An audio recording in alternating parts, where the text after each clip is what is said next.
As for many kids of the 90s and 2000s, I was very impressed with Slipknot in their early days, and both their music and image have affected me in many ways as well, forming my taste and relationship with music overall. I remember those long nights surfing the web trying to find out how the Slipknot band members actually looked, and it wasn't as easy as it is today.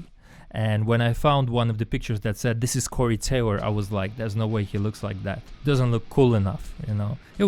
But it was actually him. And he turned out to be quite cool over the years. I missed their initial start on the metal scene because I was still not into metal in 99. And I was aware of their existence around 2002, but was not able to get into them right away. But when I did, Iowa was out. And yeah, that was a trip. Their live shows were one of a kind. Their music was quite heavy and dark. Corey Taylor's screams were like no other. And before you know it, I was obsessed with the band. I thought about them when I went to bed. I thought about them when I woke up. I thought about them when I brushed my teeth. It was fucking crazy. And then Volume 3 came out. It was a bit of a different sound, but I was still sold on the album because of tracks like Vermilion and Duality. That chorus was a killer. But as Slipknot's career progressed, things began to change and take a strange turn. First of all, we had to wait for 4 years until they released their next album, All Hope Is Gone, and to be honest, I was really disappointed at the time, and I pretty much ever since it came out I never got back to listen to it. A few years ago I tried to go back to it and listen, but I did not like it at all. And I think singles like Dead Memories was a big turning point for this band, because that was, for me, that's not a Slipknot song. That was more of a Stone Sour sound to my ear. It was too standard, too hard rock. Then The Grey Chapter came out, and initially I was kind of hopeful because of songs like The Negative One, because it had a feel of early Slipknot. But overall, the album kind of disappointed me, you know. There were too many songs that I found kind of average. So pretty much it's been over 10 years since I've heard something by Slipknot that I really enjoyed. But every time I get back to their old stuff, you know, the first album, Iowa, and Volume 3 sometimes, it still sounds kind of great. Surprisingly, kind of, because you wouldn't expect this stuff to age that well, but it did. And now, of course, we have We Are Not Your Kind. Honestly, I was not very hopeful. I did not like two first singles that much. All Out Life was not really a song from the album, but they did it for a reason. They wanted to show the current sound they have, I suppose. Unsainted was kind of a disappointment for me. With Solway Firth, and especially The Birth of Cruel, I was kind of hopeful. I did enjoy those tracks. They were on the heavier side and a little bit more of my kind of Slipknot. As soon as the album came out, I was planning to make a review. I had my notebook with me and I was listening to the tracks and making notes. But when I got to track 9, I was kind of, shit, it sucks. That was my initial reaction. I was like, this stuff is boring, you know. I was so disappointed, you know.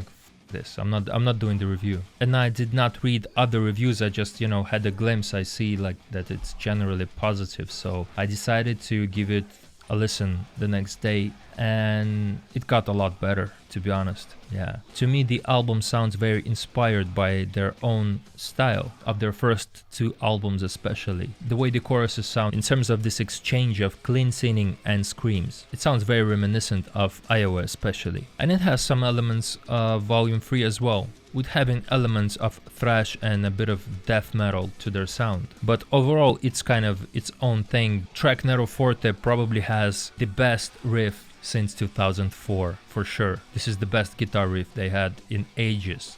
There was nothing that really caught my ear from their last two albums. So I think this track for Slipknot is a game changer.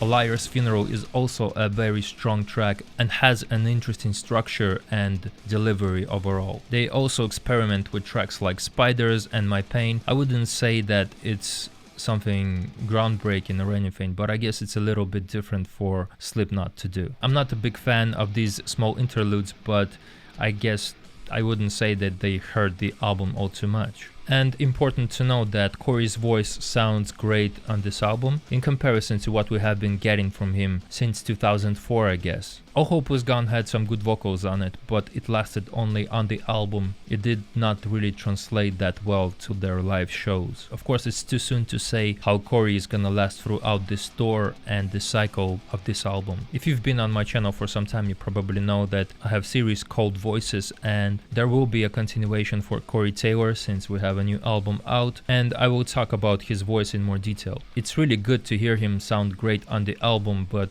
touring is totally different. Live performance is a totally different story. But he says that his change is due to him stopping to smoke. Smoking is definitely one of the things that can have a negative effect on one's voice. At the same time, I have to say that the weakest part of the album are the choruses by Corey Taylor. They are kind of lacking, I think that's the weakest part of the album. There is no hard-hitting, memorable chorus like we had, let's say, Duality. We did not get a chorus like that in ages from Slipknot.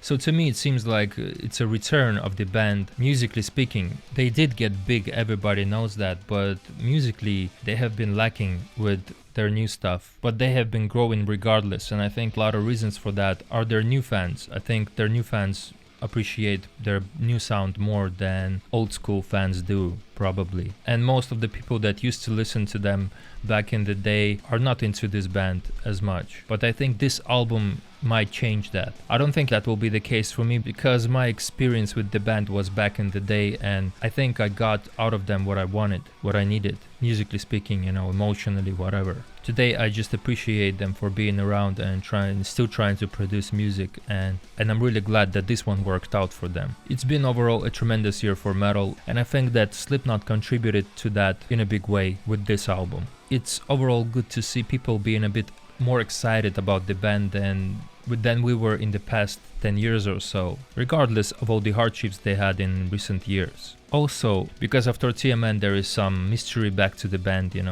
So the bottom line is Slipknot is back, and I hope they are here to stay for a long time and keep making interesting music.